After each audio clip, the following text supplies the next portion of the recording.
Alright lads, so today we are back once more to talk about an upcoming rerun banner that likely you should not be summoning on because of course the anniversary is coming out sometime soon. Well, not sometime soon, we know it's happening on the 22nd, and in around 3 days time, my assumption is on the 10th of July, we should be getting the announcement of the reveal date for the upcoming anniversary characters. So with the anniversary so close, I feel like every banner besides the upcoming end of year Ichigo and Senjumaru's banner should be a skip. Especially when a banner like this, Sansan, Apache, and Mila Rose, clearly wasn't a high priority 1000-year bundle banner. I would suspect these characters to become fillers, probably in like 3 to 4 months. Like, I wouldn't be surprised if this is the last time we see them return as a main rerun. Some special banners like end of year, for example, anniversary, and Rukia, Renji, and also Byakuya, the special units, they're going to take quite some time to become fillers. But characters like this, a standard end of month for the most part,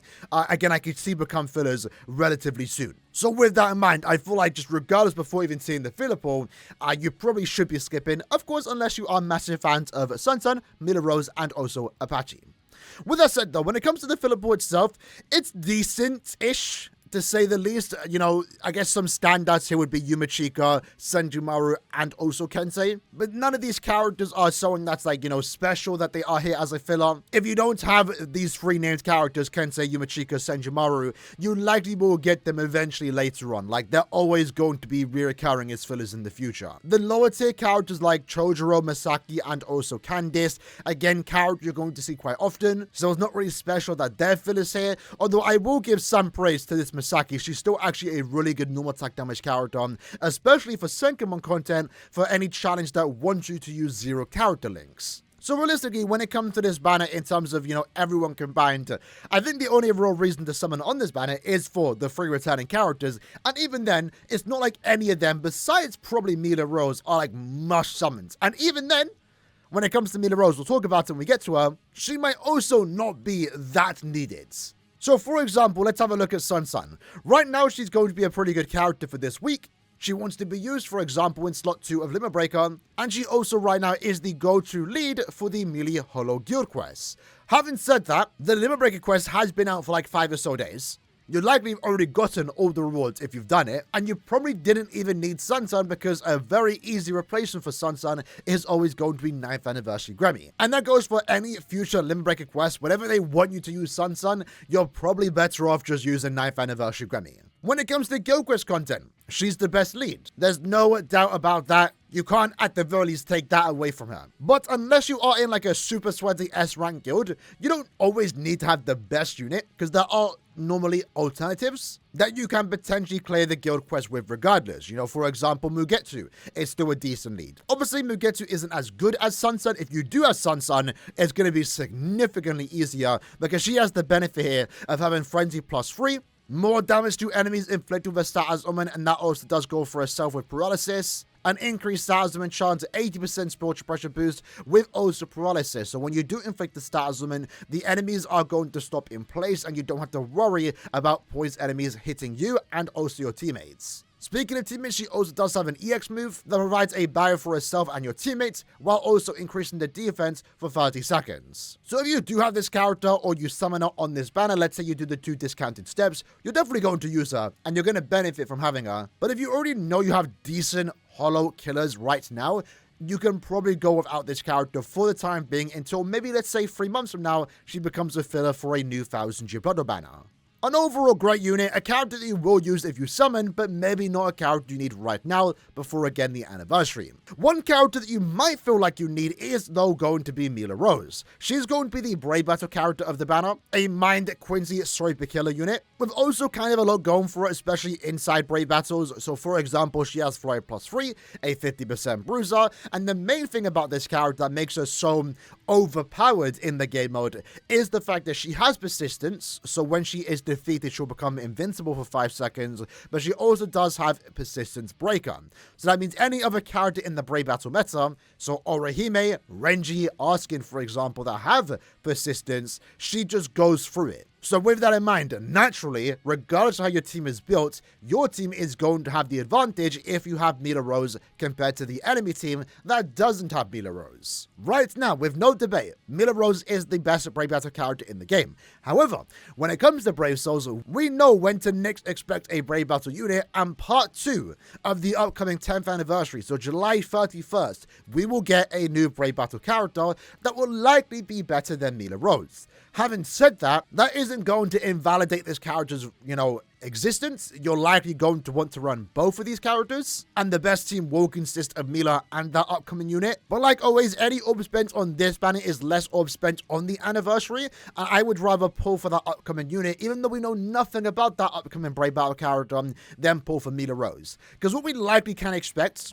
obviously not guaranteed, but likely what we can expect, is that this upcoming Brave Battle character is going to have equally as high damage as Mila Rose, Flurry +3, more bruiser, more damage under her stamina. They're also probably going to have persistence, and then also persistence breaker, while also likely being a technique unit that can block speed characters' boosts and also debuffs. Because as of right now, as good as Mila Rose is, she also does need Arskin in the team, and he's also returning, next week, for example. But Arskin is like one of the only characters in the game right now, in Brave Battles in particular, that can reliably get off a team boost SA2 that provides your team with a 43% attack, focus, and defense increase. So even if you do hypothetically have Mila Rose, if you go against a team with Arskin and you don't have a team booster in your team, it's not really going to end well for you, and that's what I feel like this upcoming Brave Battle character is going to have.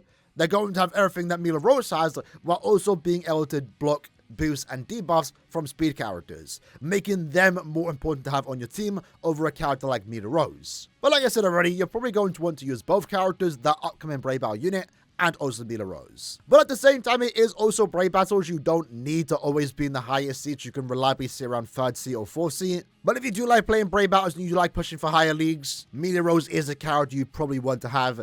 But again, maybe right now, not the time to do so. Maybe get that upcoming Brave Battle unit for the anniversary and get Mila Rose later on, potentially in like 3-4 months when she hopefully becomes a filler.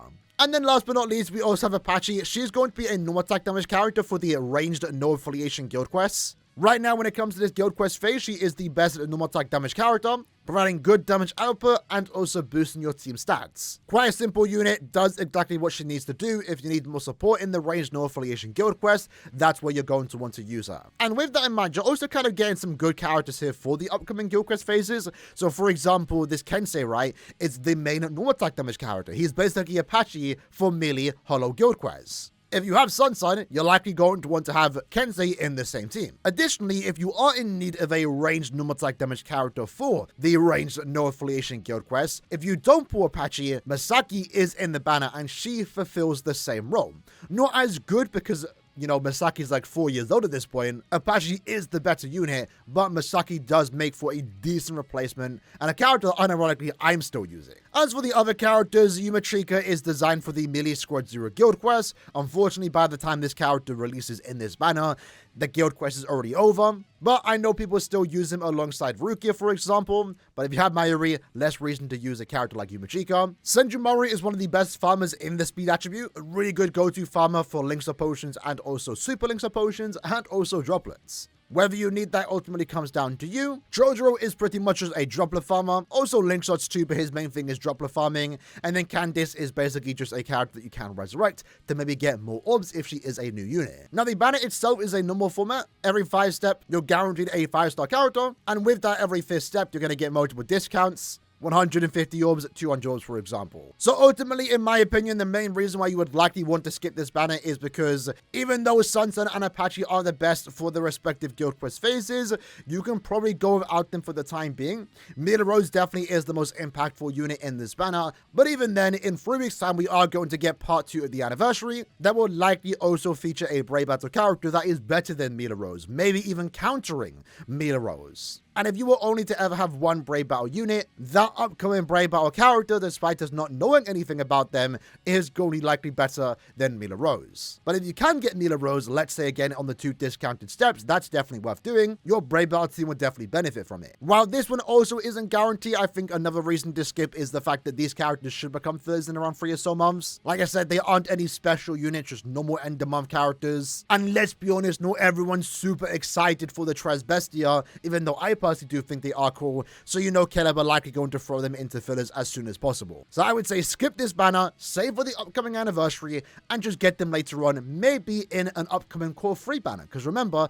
Core 3 1000 Year Blood War is going to start during the anniversary and the forthcoming months after. Right now, in my opinion, the only banner that is worth summoning on before an anniversary is going to be End of Year Ichigo and also Senjumaru Skin 2. And that's realistically only because the character themselves are better, but also at the same time, they aren't going to become fillers until like 7+ months. So hopefully this upcoming banner, because it will be getting a rerun next week, is actually a lot better filler-wise when compared to this one, because these characters, regardless of the filler pool, are likely worth summoning before an anniversary. Assuming, of course, you have enough orbs to summon on that banner, and also the upcoming anniversary. But either way, that's the video for today. Continue saving your orbs, and I'll see you guys next time. Take care, and peace.